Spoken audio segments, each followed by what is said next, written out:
ప్రభువైన యేసుక్రీస్తు నామములో మీ అందరికీ వందనాలు. నా దేవుడు మిమ్మల్ని మీ కుటుంబాలను నిండారులుగా దీవించునుగాక. ఈరోజు ఒక వాక్యాన్ని సిద్ధపడుతుండగా మనం దేవునితో నడవాలి, దేవుని బాటలో ఉండాలి, దేవుని మీద ఆధారపడి ఉండాలని, మనం యథార్థవంతులుగా ఉండాలని దేవుడు కోరుకుంటున్నాడు. మనలో యథార్థత కావాలంట, నీతి, సమాధానం ఇవన్నీ కావాలని దేవుడు కోరుకుంటున్నాడు.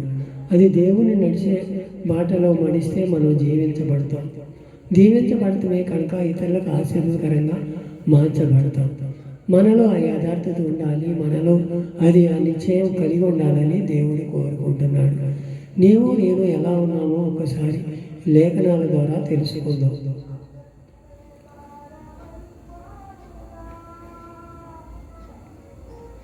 ఒకటో కొరింథీ పత్రిక 11వ అధ్యాయం 1వ వచనం నేను చదువుతున్నాను. అందరూ కూడా బైబిల్ ఉంటే తీసి చదవండి. ఫస్ట్ కొరింథీ పత్రిక 11వ అధ్యాయం 1వ వచనం. నేను క్రీస్తుని నడుచుకున్న ప్రకారము మీరు నన్ను పోలి నడుచుకునండి అంటున్నాడు. ఎవరో పౌలు గారు కొరింథీయులతో మాట్లాడుతున్నాడు. కొరింథీయులు అంటే వాళ్ళు ఒక దీవి, ఆ దీవిలో నివసించే వాళ్ళతో మాట్లాడుతున్నాడు.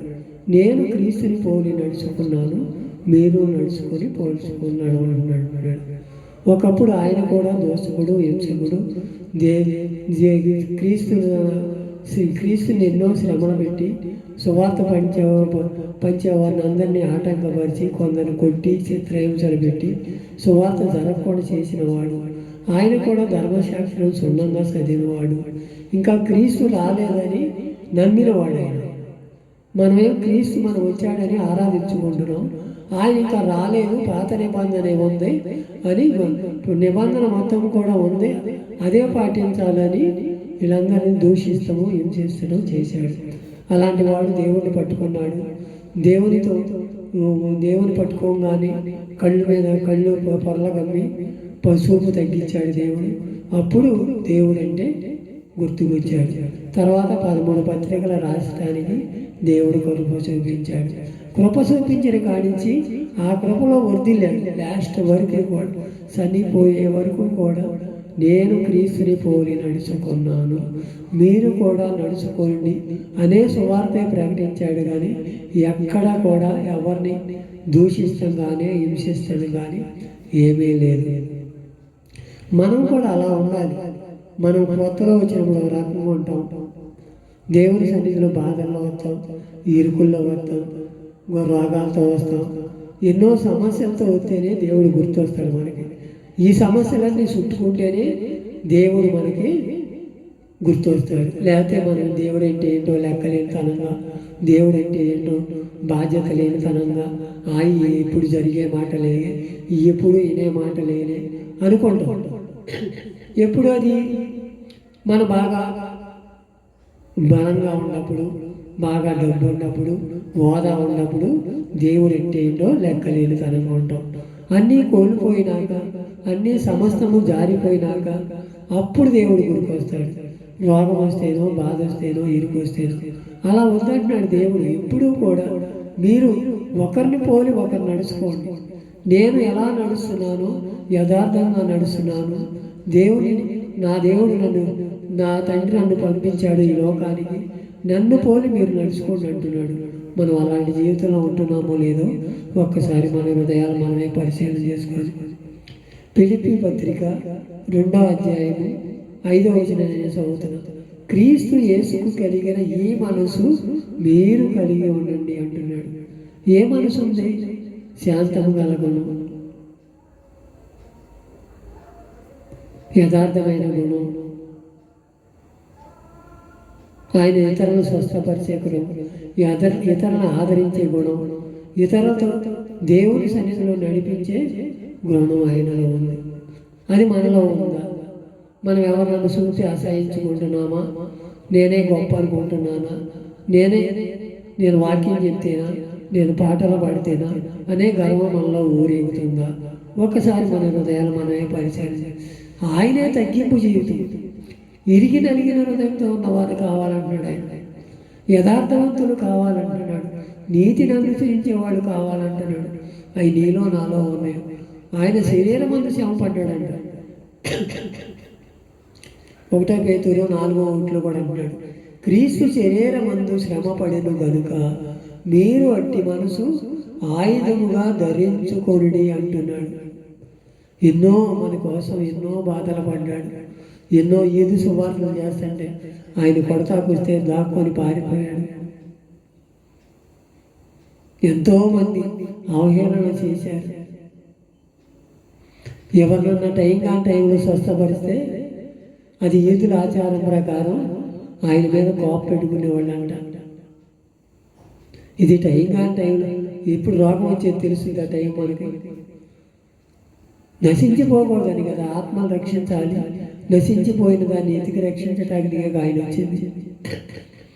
అలాంటి ఎన్నో బాధలు పడి ఆఖరి శిలువ మరణం, ఆఖరి రక్తం పొట్టు వరకు మన కోసమే కాల్చాడు. ఆయన మనం ఏ మనసుతో ఆరాధిస్తున్నాం, ఏ హృదయంతో ఆరాధిస్తున్నాం మనం? ఒక్కసారి మన హృదయం క్రీస్తు యేసుకు కలిగిన ఈ మనసు కలిగి ఉన్నాడు. ఆయన శరీరం అంది. ఈ శరీరం మలినమైన శరీరం మనది. పరిశుద్ధంగా మార్చి ఆ శరీరాన్ని ఆయన రక్తంతో కడిగి శుద్ధులపరిచి నిన్ను నన్ను ఉన్నతమైన స్థానంలో నిలబెట్టాడు. నీవు నన్ను ఏం చేస్తున్నావు? ఒక్కసారి మన హృదయాలు మనమే పరిశీలన చేసుకోవాలి. మన తండ్రి తెలియదు మనకేమన్నా చేయగలరా? నీ కోసం నా కోసం ప్రాణం పెట్టగలరా? మన భార్య ప్రాణం పెట్టగలదా? మన అన్నదమ్ములు ప్రాణం పెట్టగలరా? ఎవరో లేరు కదా. మన కోసం ప్రాణం పెట్టిన ఏకైక ఎవరు అంటే యేసు ప్రభువు వారు తప్ప ఎవరూ లేరు. నీ కోసం నా కోసం ఆ కలవరి సిరివులు ప్రాణత్యాగం చేసి నిన్ను నన్ను ఉన్నతమైన స్థానంలో నిలబెట్టాలని ఆయన మన మీద ఉన్న ప్రణాళికను, అయ్యో నా బిడ్డలు నశించిపోతున్నారు, వాళ్ళ గురించి నేనేం చెయ్యాలి, నేనేం చేస్తే దేవుని సన్నిధిలోకి వస్తారని ఇరిగి నలిగిన హృదయంతో ఆయన హృదయాన్ని కొరడాలతో చెడులు అనిపించి ఎన్నో గాయాలు పరిచి ఎంత రుదిరింపు దారులైనా సరే మీకోసం ఏడవకండి, నా కోసం ఏడవకండి, మీకోసం మీ పిల్లల కోసం ఏడవండి అన్నాడు. కానీ నా కోసం బాధపడమన్నా ఇంత శాపం చేసినట్టు మనం ఏం చేయగలుగుతున్నాము? ఒక్కసారి మన హృదయాలు మనమే పరిశీలన చేసుకోవచ్చు. 1 కొరింథీ 10:35. అలాగే నేను కూడా స్వప్రయోజనము కొరకు అనేకులు రక్షించబడవాలనని వారి ప్రయోజనము కొరకు అన్ని విషయంలో అందరినీ ప్రచోష పెట్టుతున్నాను అంటున్నాడు కంగూరు. మనుషులంతా సంతోషపెట్టాలా? మనం దేవుని సంతోషపెట్టాలా?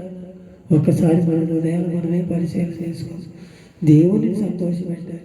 మనుషులు సంతోషపెడితే అది శాశ్వత కాలం ఉండదు, అది శాశ్వత జీవము కాదు. మనం నిన్ను నన్ను ఈ లోకంలోకి ఊరినే తీసుకురాదు. ఆయన ప్రణాళికలు మనం సిద్ధపడుతున్నాం కాబట్టి ఆయనకు మనం మనసుపూర్వకంగా దేవుని సన్నిధిలో గడపగలిగితే దేవుడు నిన్ను నన్ను కూడా ఉన్నతమైన చేస్తాడు. అనేకులు రక్షించబడవాలని వారి ప్రయోజనము కొరకు అన్ని విషయంలో అందరినీ సంతోషపెట్టుతున్నాడంట పౌలు గారు. నీకు నాకు ఏ సంతోషం ఉందో ఒకసారి మనం ఇరుగు పొరుగు వారికి ఆమె సువార్త చేయగలిగాము. మన అన్నదమ్ములు రక్షణ లేని వారికి ఆ రక్షణ కలగజేసాము. ఒక్కసారి ఎవరిని సంతోషపెడతాడు? మన కుటుంబం మనం సంతోషపడతామేనా? ఇతరులకు ఏమన్నా ఆశీర్వదకరంగా మార్చబడ్డామా? ఒక్కసారి మన హృదయాలు మనమే పరిశీలన చేసుకోవాలి. ఈ రాత్రికాల సమయంలో సరైన తీర్మానం చేసుకుందామా? నేను క్రీస్తు నడుచుకున్న ప్రకారం మీరు నడుచుకోనండి అంటున్నాడు. మనం ఎలా నడుచుకుంటున్నాము? ఏ బాటలో నడుస్తున్నాము? చెడు బాటలో నడుస్తున్నాము, మంచి బాటలో నడుస్తున్నాము. అన్నీ తెలిసి కూడా మనం అదే మంచిదని అనుకుంటున్నామేమో. ఒక్కసారి మన హృదయాలు మనమే పరిచయం. క్రీస్తు యేసును కలిగిన ఈ మనసు కలిగి ఉన్నాడు. ఈ మనసును మనం కలిగి ఉందామా? దేవుని సన్నిధిలో సరైన తీర్మానం చేసుకొని, అయ్యా నీ మనసులో మాకు చెవిటి అయ్యా, నీ హృదయం అనే దేవాలయంలో నివాసం చేస్తాను నువ్వు వాగ్దానం చేశావు. నా హృదయం అనే దేవాలయంలో నివసించాలంటే నాలో ఉన్న కుళ్ళుని కుతంత్రాలన్నీ తీసేసుకోవాలయ్యా. మలినం పట్టిన హృదయాన్ని శుద్ధి చేసుకొని నీ కోసం ఎదురు చూసే బిడ్డనుగా నన్ను తీర్చిదిద్దయ్యా. అయ్యా, నిన్ను పోరి నడుచుకునే కృపను నాదే. యథార్థంగా నడవమంటున్నాను, మేలైన మార్గంలో నడవమంటున్నాను, జీవ మార్గంలో నడవమంటున్నాను. ఈ మార్గాల్లో నడిచే కృపను మాకు దయచేయమని ఈ రాత్రికాల సమయంలో సరైన తీర్మానం చేసుకొని ఆయన రాకడ కోసం మనం ఎదురు చూద్దాం. ఆయనలో మనం నిత్య జీవం పొందుకుందాం. ఇట్టి దేవుడి వెనుకడలో దీవించి ఆశీర్వదించును గాక. ఆమేన్.